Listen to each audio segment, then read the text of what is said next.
In the second season of Earth's Mightiest Heroes, there is a moment most people gloss over. Tony Stark is alone in his lab. He has not slept. He has not eaten. He has ignored every call from Pepper. He has been locked in that room for weeks, running test after test on a device nobody else on the team knows he is building. Because Tony already knows the Skrulls are inside the Avengers. He told the team. They did not believe him. So he built the detector himself, alone, in a locked room, while a Skrull wearing Captain America's face was sitting in the team meetings. Nobody talks about that moment, but that moment is the entire story. Because the Avengers and Earth's Mightiest Heroes did not get infiltrated because they were weak. They did not nearly lose the planet because they were outmatched. They nearly lost everything because one person kept seeing the threat before it arrived, and the team around him kept deciding it was not serious enough to act on. Over the next 12 minutes, you are going to watch the same moment happen across the entire run of the series. The same warning, the same dismissal, the same outcome. And by the end of it, you are never going to watch this show the same way again.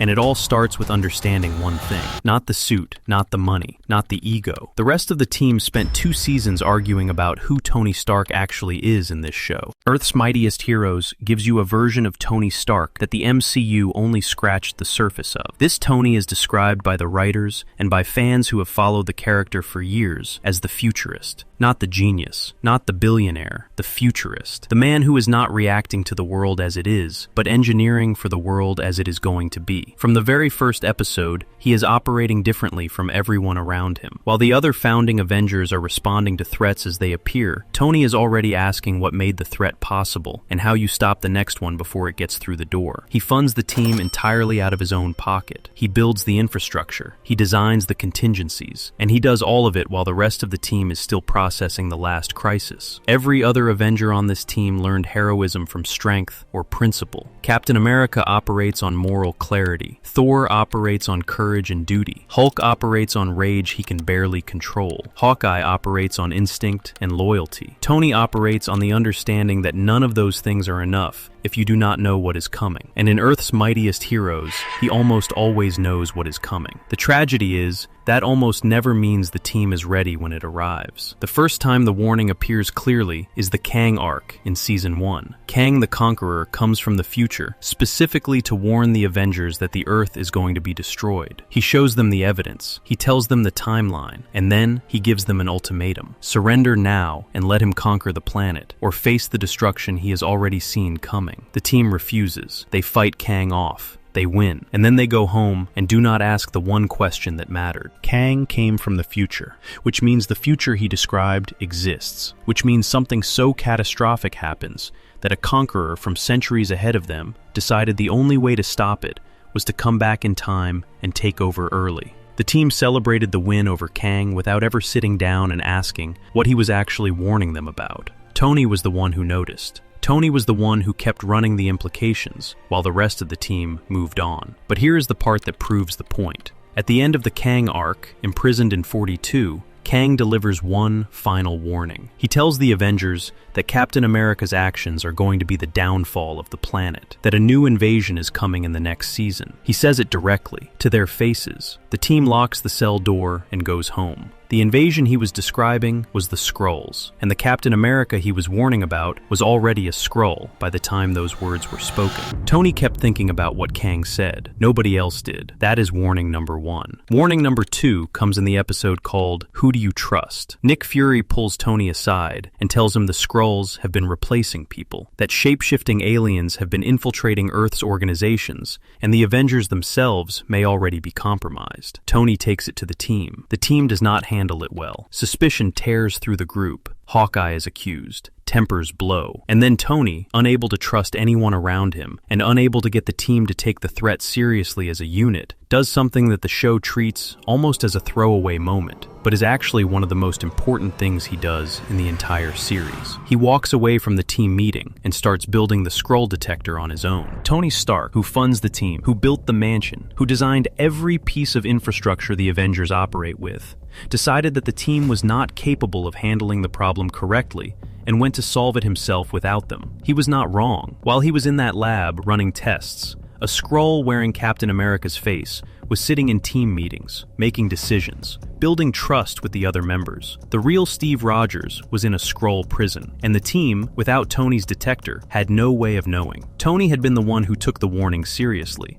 Tony had been the one who stayed up building the solution, and Tony was the one, when the invasion finally hit, who deployed the finished device and forced every Skrull on Earth to revert to their true form in front of the whole world. The Avengers won the secret invasion because Tony Stark locked himself in a room and refused to stop working on a problem the rest of the team had not fully accepted was real. That is warning number 2. But here is the moment that should stop you completely if you are watching this show properly. When the Skrull invasion finally breaks open in full, the Avengers are fractured. Half the team is scattered, the coordination is gone, and the Skrulls, who had spent months positioning their infiltrators inside every major organization on Earth, execute their plan in one simultaneous wave. Shield taken. Sword taken. The Baxter building neutralized. Bombs planted inside Avengers Mansion. In one move, every line of defense falls. And you have to ask how that was possible. How did the Skrulls know exactly where every defense was? How did they know precisely how to neutralize each one?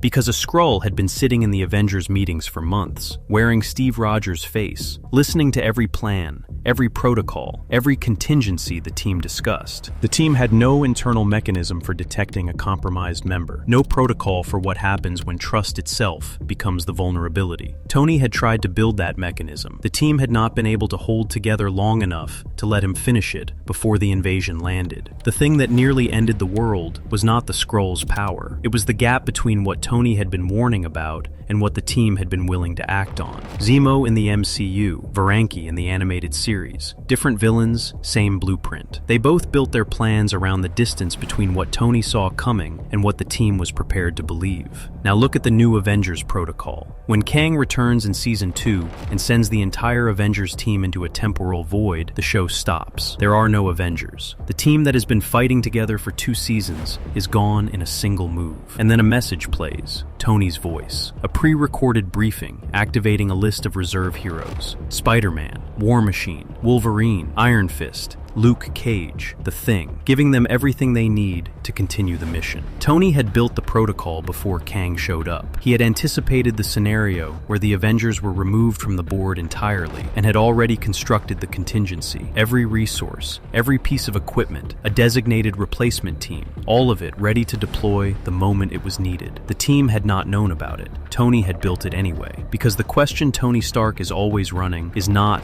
what do we do with the threat in front of us? It is, what happens to the mission if we are not here to face the next one? That question is why the Avengers survived Kang the second time. Not because of their power, not because of their instincts, because one member of the team had already engineered the version of this where they lose. The rest of the team arrived back from the temporal void to find their replacements had already held the line. Nobody asked Tony how he knew to build that. Here is what this show understood about Tony Stark that most conversations about the character miss entirely. He is described in the fan community and by the writers as the engine that keeps the team from imploding.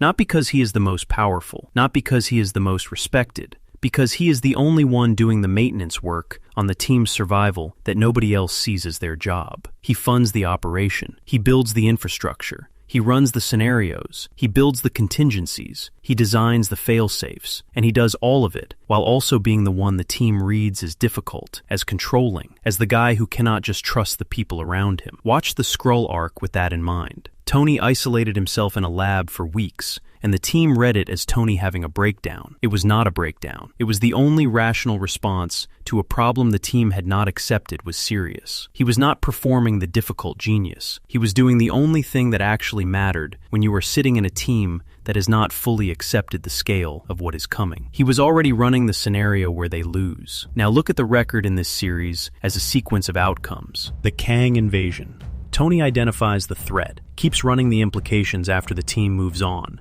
and is the one who ultimately cracks the technical problem of how to stop Kang's technology. The team's instincts and power win the battle. Tony's engineering wins the war. The Skrull invasion. Tony takes the warning seriously when others do not. He builds the detector alone. He deploys it at the critical moment. Without the device, Ferengi's broadcast works. The world sees Captain America, or what they believe is Captain America, telling them to submit. The invasion succeeds. Tony's device is the single thing that turns it around. The new Avengers protocol. Tony builds a failsafe the team does not know about for a scenario the team has not discussed. The scenario happens. The failsafe works. The world survives a threat that would have been permanent if he had not already engineered against it. 3 major arcs. Same pattern every time. Tony sees the shape of the problem before the team accepts it is real. Tony builds the solution while the team is processing the immediate situation. The solution is the thing that closes the gap when the team alone is not enough. That is not coincidence. That is a 2-season argument playing out in real time about what it actually costs to be the person running the scenario where you lose. Go back and watch the episode where Tony is alone in the lab. The calls from Pepper going unanswered. The armor still on. The device he is building spread across every surface in the room. The rest of the team operating without him, assuming he has gone dark. None of them fully understanding that the reason he is in that room is that he took the threat seriously before any of them did, and he cannot stop until he solves it. That is not a man who has lost it. That is a man who is the only person in the building doing the work that determines whether the building is still standing next week. The rest of the team was fighting the battle they could see. Tony was building the answer to the one they had not seen yet. Those are 2 completely different activities. And for 2 seasons, Earth's Mightiest Heroes showed you exactly which one actually mattered when the real crisis arrived. Tony Stark was right about the Avengers and Earth's Mightiest Heroes. Right that the team needed more than instinct and power. Right that the threats coming for them were going to require preparation they had not done. Right that a group of enhanced individuals with no contingency planning was not enough for what Kang was warning about. Not enough for what the Skrulls were building. Not enough for any of the threats that required something more than showing up and fighting hard. He was right every time, and he never stopped doing the work anyway. That is what this show understood about Tony Stark, that gets lost in every debate about whether he is arrogant, or whether he trusts the team, or whether his ego is the problem. He was not the problem, he was the maintenance. The Avengers were extraordinary. Earth's Mightiest Heroes spent 2 seasons proving that. But the version of those extraordinary people who survived Kang, who reversed the Skrull invasion, who had a team ready to deploy the moment they were taken off the board, that version existed because one person kept building the answers to questions the team had not asked yet. Nobody told him to. Nobody thanked him for it. Nobody fully understood what he had built until they needed it. He built it anyway. That is not ego. That is the only thing that was ever holding that team together.